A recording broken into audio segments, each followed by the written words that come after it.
Hello, good morning friends. હું doctor મિતિ. જે મારો આજનો ફર્સ્ટ વ્લોગ છે, જેમાં હું ડૉક્ટરની લાઈફ બતાવીશ.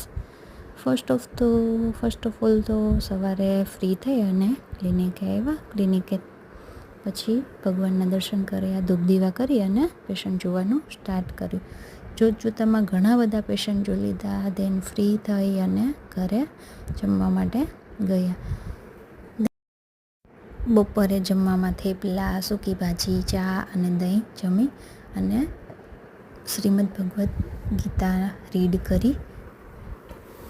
ઘણું બધું એમાં રીડ કર્યા પછી થોડો આરામ કર્યો અને આરામ કરીને પાછા ક્લિનિકે આવ્યા. ક્લિનિકેથી આવી અને પછી થોડી એક્સરસાઇઝ કરી, થોડું યોગા કર્યા, થોડા વ્યાયામ કર્યા અને રનિંગ કર્યું. થોડું રનિંગ કરી અને પછી ગોલા ખાધા. ગોલા ખાઈ અને પછી સૂવાનો ટાઈમ થયો એટલે મમ્મી સાથે થોડી વાતો કરી અને સૂઈ ગયા. આમ પહેલો વ્લોગ કેવો લાગ્યો એ કહેજો કોમેન્ટમાં.